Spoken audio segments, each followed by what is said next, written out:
Today I'll be ranking every Juventus player so far this season. It's almost the halfway point, so I'm doing the tier list. You guys have been asking for the tier list to be back, so I'm delivering like a postman, and let's get into it. But before we get into it, make sure you sub to the channel if you haven't already. We're so close to 20k subs. Like the video if you enjoyed, share it to some friends, and comment below any changes you'd make. As you can see, we got 5 categories. The MVP, the best player in the team. I wonder who that is. Great, we got good, we got decent, and we got room for improvement. Those players that have been a bit underwhelming, that can do better, that I expect better from. Starting off with Mattia Perin, straight into decent. Hasn't played enough. I think he deserves more minutes. I know he's our second choice keeper, but for me, he can rival Di Gregorio easily. Unpopular opinion, I actually prefer Perin to Di Gregorio. I think he's a bit more of a reliable shot stopper, and in the games he's played, I think he's looked good. The Villarreal game comes to mind, and I think he's been a bit underutilized. Of course, there's been links that he might go back to Genoa this month. Juventus have shut it down, and rightfully so. But I hope Spalletti can play him in more games, because I'm a big fan of Mattia Perin, and I think he deserves to play more, for sure. I think he should play the cup games, personally. Moving on to Di Gregorio now, and I think there's a couple games where he's looked lackluster. For example, Dortmund, he got done on his near post twice. You can't do that as a keeper. And there's also been a few games where the opposition only have one shot on target and somehow they always score. And it's a bit like, this is frustrating. Maybe Di Gregorio should be doing better there. The Lecce game, the Fiorentina one with Mandragora, it looked like he scored a screamer, but he doesn't fully reach and he sort of pulls out. It's a bit half-hearted. But overall, Di Gregorio has been consistent throughout the season, and in my opinion, I would put him in good, but I feel like some Juventus fans would have him in decent, and I wouldn't hate it if you put him in decent, but I think he's had a lot of good performances as well and a lot of top saves. Moving on to Federico Gatti now, and it's a bit of a shame because he's had injury problems. He got injured in the cup, and it's annoying. Physical problems have harmed us a lot this season, and we haven't really seen the best version of Gatti. I think Gatti is most comfortable as the right-sided centre-back. When he's played in the central centre-back role when Bremer's been injured, he's really struggled. The game against Cremonese comes straight to mind when Vardy bullied him on the goal. And I don't think Gatti has been the top 2 or 3 centre-backs this season at Juventus, but he's had decent performances, so I'd probably put him in there, but we haven't seen so much of him as well. But our next centre-back is our best centre-back. He's the best centre-half in the league. He's one of the best centre-halves in the world, and I've missed him, and we've missed him so deeply. Gleison Bremer goes straight into great. Now, obviously, he's missed a lot of the season due to injury. We haven't seen Bremer consistently as much as we'd like to, but when he's played, he's been great. He marshals the defense. He makes the defenders around him look way better. Kelly, Kalulu, Gatti, whoever plays their Coop Miners, they're better when Bremer's on the pitch. He's not the most technically gifted, but he's super intelligent, great in the tackle, very physical, good in the air, reads the game so well. Bremer is an incredible centre-half, and if we had him for the whole season, there's no doubt in my mind we'd have more points than we're on now. That's for sure. There was a stretch of 5 or 6 games where we didn't have him, where we were leaking chances and leaking goals. He marshals the whole team. He makes everyone around him look better. I love Bremer. We all love Bremer. He is so good. And if you take the best centre-half out of any team in the world, they're going to struggle. Look at Arsenal when Gabriel and Saliba were injured. They looked a lot more shaky at the back, and rightfully so. Moving on to Kelly now, and in my opinion, he's been the most improved player out of everyone, for sure. For me, he's been the most improved this season. I think he's been good. I think he's easily been one of our better players this season. He's been consistent throughout the whole half of the season so far. He came up with big goals against Inter. I was there. That left-footed side finish looked like Haaland, bro. The equaliser in the last minute against Dortmund. There's only really been one big game where I was like, damn, Kelly, this one was poor from you. And that was against Napoli when he got caught slipping on the near post against Højlund. He got bullied that game. But he made a mistake there. But look, overall, Kelly's improved massively since last season, in my opinion. He's sort of adjusting to the league. He's got some good traits. Left foot centre back, they're rare. He's got a good left foot. He's good in the air. He's physically really imposing. And I think he's grown a lot in confidence. And I've seen a different side of Kelly to the season. So I think he's been good. I think he's been one of our more consistent players this season. So I think that category is perfect for him. Likewise, I think Rugani has been good as well. Now, if you put him in decent, I wouldn't hate that opinion and I wouldn't say you're crazy. But when Rugani has played, he's been good. I don't think he's put a foot wrong. Maybe only that mistake against Lazio, which led to, I think, the goal or a transition. And he got injured in that game, unfortunately. But again, like Gatti, has been unfit this season. But when he's played, and especially when Bremer was out, I think Rugani is the only replacement in that central centre-back role. Kelly can't play there. Kalulu can't play there. Coop Miners can't play there. Gatti can't play there. Only Rugani and Bremer can play in that central centre-back role in a 3-back. And Rugani, when he's played there, has looked really good. He's got experience. He marshals the defense well. He's good in the air. He's got a good football IQ. And he's just a leader. For me, he's a leader in this team. He's a leader in the dressing room. I'm a big fan of Daniele Rugani. And when he's played, as I said, I don't think he's put a foot wrong. So for me personally, he deserves to be in that good category 100%. Moving on now to Cabal, decent. I mean, he's barely played. He suffered from an ACL tear last season. He's only played in cameos. He's barely started a game. He scored against Atalanta. I'm certain he scored in, I think it was Bologna. He scored in another big game. I think it was Bologna. I might be wrong. You guys will know. Let me know in the comment section. When he has played, though, he's looked all right. The game where he looked a bit weak was against Napoli when he started as a wing-back, but that's not his position. Neres was cooking him. For me, he can only play as a left-sided centre-back in a back three. Then again, though, he's barely played. He's suffered from injuries. I got to put him in decent for the lack of sample size, but he came in clutch with 2 big goals. The Atalanta one, I remember. The second one, I think, was Bologna, but it doesn't come to mind. So Cabal, I would put in decent. Kalulu now, straight into good. For me, he's been good. He's defensively really, really good. But I think his best strengths are his athleticism, his physicality, and his driving with the ball. Bro, in that right centre-back role, he's a unique profile. My thing with Kalulu that I said yesterday in the post-match reaction is he needs to work on his final ball. If he can upgrade his crossing to a good standard, he'd be such a unique profile, sort of like a Bastoni or a Calafiori, who are very good at driving with the ball, physically good, quick, like Kalulu, but they have a great final ball. They're very good playmaking centre-backs. They're a rare sort of breed. They're a rare sort of breed. And I think Kalulu can develop into that if Spalletti works on his crossing. If I was Spalletti, I would get Kalulu to whip in 100 balls a day. Get like a back four, put a young guy in goal, get Pender and David in the middle and tell Kalulu, whipping crosses. Because so often he's in and around the box in the final third. He's got a great connection with whoever plays on the right, whether that be high, I don't know, Conceição, Zagrova, or a bit lower in the wing-back role, McKennie, João Mario, Cambiaso. He's always overlapping. He just can't find that final ball consistently enough. If he just whips it in the corridor of death 100 times a day, I'm telling you, bro, he'll get to that level. Someone that was great at it was Juan Cuadrado. I'm not going to compare the two in terms of final ability and final crossing because they're not similar in any sense. But if he can develop it into a good standard, we're looking at a super useful asset to create and unlock a lot of defenses. He did that against Sassuolo. The Muharemovic own goal came from that. But yeah, for me, Kalulu always gives you a 6.5, 7 out of 10. I like Kalulu. He's been one of our best players. I'm putting him in good. Moving on now to Andrea Cambiaso, one of my favourite players at the club. And look, I think this guy, when he's on it, is in this great category alongside Bremer. But this season, for me, I got to put in room for improvement. And I say that because I have such high standards for Andrea. I think he's one of the most unique profiles for a fullback on earth. And we haven't seen the true Andrea Cambiaso so far this season. Yeah, we've seen moments, the goal against Cremonese, a couple great performances, but we've also seen some sloppy ones. The one against Lecce, for example. I have such high standards for Cambiaso. I don't think he's been bad this season. I think he's been overall consistent. Not as consistent as he has been, but in terms of the relative level of everyone else, he's not been underachieving almost. He's just been underachieving for his standards. And I have such high standards for this guy. I think he's one of the best fullbacks in the world. And I still have faith in Andrea. I still believe this. I don't think he's the best anymore. I know that was a crazy opinion everyone said, but at one point I think that opinion was fairly warranted, and Pep Guardiola's £60 million bid kind of proved that. But look, Andrea, for me, he's going to grow a lot. He will improve. That game against Sassuolo was a massive turning point, in my opinion. He looked well on it. You know that quote of Roy Keane where he's like, when you're not at the races, I'll smash into somebody just to make myself feel better. He was angry that game. He was playing with vengeance. He was hitting into people. And I think that will be a turning point for Andrea. But I say room for improvement because I think this guy is so good at football and such a unique fullback. There is room for improvement in terms of his ability. So that's why I put him there. Another one I'm putting there is João Mario. And I say this, and it could be a bit harsh because I really like João Mario, but we haven't seen enough of him. I get that. But when he has played, honestly, he hasn't excited me too much. When he's come on the pitch, he looks a bit scared to be on the ball. He just hasn't gelled yet. And I think there's room for improvement there. Of course, I need to see more of him. So it's a bit harsh putting him in that sort of category because he's not played enough minutes like other fullbacks.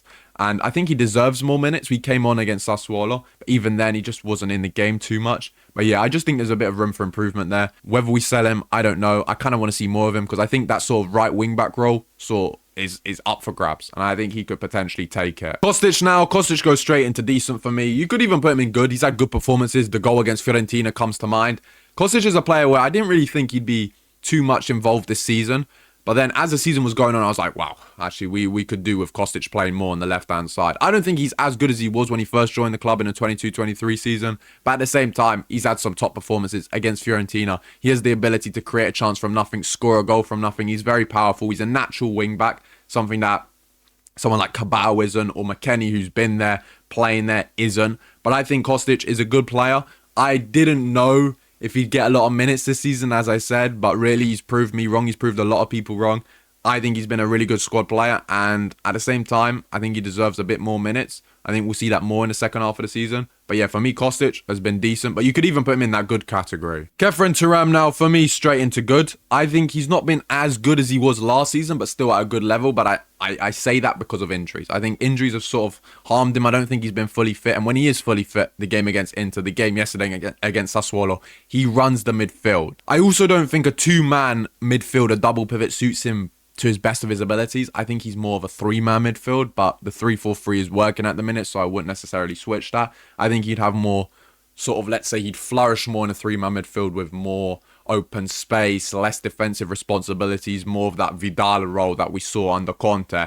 But look, Kefren Turam, he has his moments. The goal against Inter, the equaliser, what a moment it was.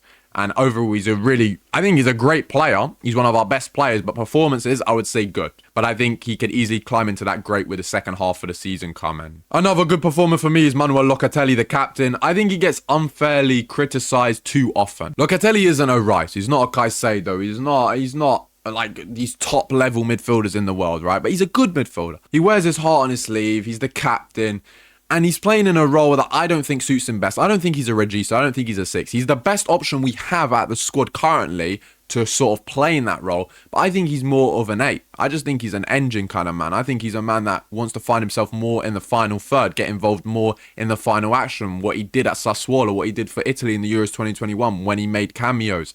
He had more offensive responsibilities. He wasn't a dictator. And yeah, he can play that role to a decent level. But I also think we're losing a bit of that creative flair from Locatelli in the final third, with him playing in that 6 role, dropping into the centre-back role so often in possession. But at the same time, I think he's been a consistent performer. He gives us a 6.5, 7 out of 10 pretty much every week. Yes, there's the 5 out of 10 performances here and there, but overall, I don't think you can say he's been one of the weakest performing players this season. I think that's quite unfair. So Locatelli, I'm happy to have him good. Crew minus for me goes straight into decent. I mean, this season we've seen him play a lot as a left-sided centre-back, specifically under Luciano Spalletti, which obviously isn't his position. He was a trequartista under Gasperini, scoring 15 goals a season. I don't really know what happened to Coop Miners. It's not the same Coop Miners that we saw at Atalanta. It's a real shame, really. It's sad to see. I mean, I was a big fan of his under Gasperini. But look, Coop Miners, he's not had crazy good performances. He's not had crazy poor performances. I just think he's been at a decent level. Nothing too crazy.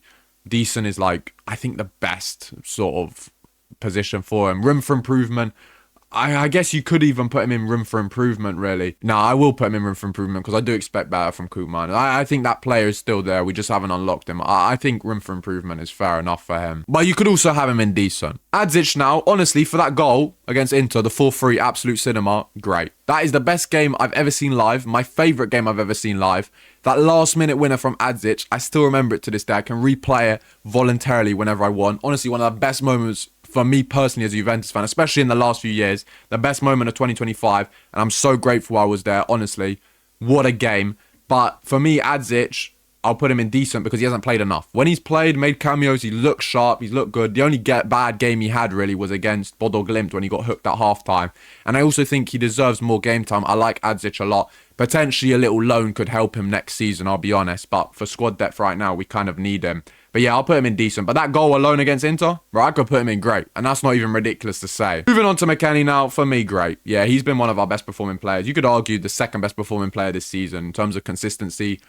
This guy gives you a 7 out of 10 every single game. He covers so much ground. He covers a minimum like 10.5 kilometers every game. He runs the most out of anyone. He's played in literally every single position. Right winger, double pivot, number 10, wing back, centre back.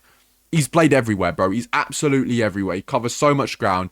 He's like the Kante of our team in terms of ground coverage. He's come up with big goals as well. I think he's like one of our top scorers. I think he's got 3 goals in the league or something like that. Like, big goals as well, bro. We're talking about equalisers, winners, 2 goals in the Champions League. I think he's on 5 in total. Weston McKennie, every single year, for some reason, has to almost prove himself to everyone again, which is ridiculous, but he always does it. And I think he's improved year upon year at Juventus and year upon year in his career. So for me, it's commendable what McKennie's doing. I'd renew him straight away. He's such a useful squad player. He's been one of our best players.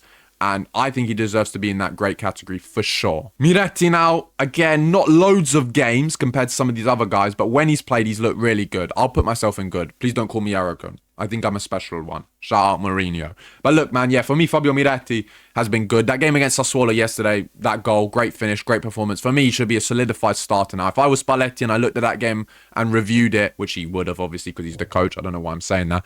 I would be saying, yeah, Fabio Miretti, for me, needs to start every single minute, every single game. Him on the right, Kenan on the left. Let Miretti cook, guys. He's improved so much as a player. I think he has over 100 appearances in Serie A at 22 or 23, whatever he is, which is ridiculous for a player that young, super experienced. Worked so hard on that final ball, improved it so much. Got a good strike now, physically good, defensively good, intelligent midfielder, a good dribbler, especially in tight spaces. So, yeah, for me, Fabio Miretti deserves to be in good. Another one I'll put in good is Conceição. In terms of his numbers this season, they haven't been amazing. I think he's on 2 or 3 goals. Big goals, though, against Roma. I think against Verona, he scored in the league as well, the opener. But yeah, Conceição, he suffered from injuries this season, but when he has played, he's been good. Let's just say it as it is. I think he needs to work on his decision making in the final third. Sometimes when he should be putting in the cross, he tries to dribble again and sort of jockey his man. And when he should be putting in the final cross, he's waiting for a perfect opportunity, trying to take on his man. He needs to mature in that regard, but he's still so young, like 22, 23, similar age or the same age to Miretti, which is crazy, bro. But he's got raw talent. He's very good dribbler. He's got a good left foot. I like Conceição a lot. I would say he's been good. Dusan now, for me, the best striker in the team. I'm putting him in great. Shame about the injury, man, because this guy had a generational start to the season. The goals against Dortmund off the bench, the goal against Genoa. This guy was proving everyone wrong, bro. And for me, like McKennie, I would try and renew his contract if we can. Hopefully we can. Hopefully he stays at the club. But I really like Dusan Vlahovic. What a player. Top striker. Has had great performances. Shame about the injury, but yeah, I think he's back around February time, which is super useful. But for me, in the cameos he's made, he's been great. And I think he has the same amount of goal contributions as Openda and David combined with a lack of minutes, which is kind of crazy. Last few now, Zagrova goes straight into good. And it's kind of crazy because he has no goals and no assists. But this is where stats don't matter. If you've watched Juventus and you've watched Zagrova, you would say he's been great. Because every time he's come onto the pitch, he's unlocked games. He wants to be on the ball. He's super creative. He can change a game by himself. He's a great dribbler. Good left foot. Zagrova has opened up defenses for us time and time again off the bench. The only reason he hasn't played more and the only game he started was Paphos is because of his fitness, which will improve in the second half and we're going to see way more of him. But if you've never watched Zagrova and you just look at his stats, 0 goals, 0 assists, you'd be like, wow, he's been poor. Not at all. That's why stats don't tell you the full picture. You have to watch games. Zagrova's been great for us. Not great, good actually, because I'd put him in great, but good. Jonathan David now, he's coming into his own, but I got to put room for improvement because there is room for improvement. It's not the same Jonathan David that I saw at Lille, but it is a different league, different club. He needs to sort of get used to the ambience. But I think this is a turning point for him right now because that Sassuolo game was great. Goal and an assist after that moment, let's say against Lecce, the penalty miss. That shows courage, that shows desire, that shows mental fortitude. I think Jonathan David will have a great second half to the season after that. But as of now, I have to put room for improvement because there is. Same as Openda, really. 1 goal in the league against Roma and a big goal because it won us the game. But there is room for improvement. We spent a lot of money on him, 35, 40 million. Replace Kolo Muani, so there's big shoes to fill, let's be real. He hasn't played super consistently enough, but in his cameos, he hasn't been good enough consistently to warrant any higher place. I think there's room for improvement. I think he has a lot of raw talent. I saw him at Leipzig. He's been a bit underwhelming so far, and for the money we paid, I do expect more from him. And hopefully we can see that in the second half of the season. So for me, room for improvement is fair. And lastly, Kenan, the chosen one, Yildiz, the Anakin Skywalker of footballers, the MVP, of course, of Juventus. But not only that, he is the best footballer at the club. He's the best footballer in the league by a mile. There is no close second to Kenan. He's the second best young player in the world behind Lamine Yamal. He's the best left winger in the world this season. He's one of the best footballers in the world, and I think he's one of the best players I've seen at the club. I think he's on 14 goal contributions, 7 and 7, 6 goals, 4 assists in the league. He's our biggest creative threat. He's our most reliable goal scorer. He can change a game by himself. He wants to be on the ball. Everything goes through Kenan. He's dragging this team at the minute. And when a man's that good, he can drag any team in the world. Kenan Yildiz has easily been our MVP. I don't need to describe how good this guy is at football. You guys guys all know. But yeah, this is my tier list. I think it's pretty fair. I think you could change a few things for sure, but I am happy with it. Let me know in the comment section what you changed. Sub to the channel if you haven't already. We're so close to 20k subs. It's been a good overall start to the season, especially with Spalletti. Tudor, Spalletti. If I'm dividing it with Spalletti, we've been good. We've improved so much in my opinion. We're 4th at the minute, or 5th, joint 4th. And hopefully a Scudetto charge. But let me know in the comment section what you'd expect for the rest of the season. Who do we need to sign in January? And I'll see you in the next one.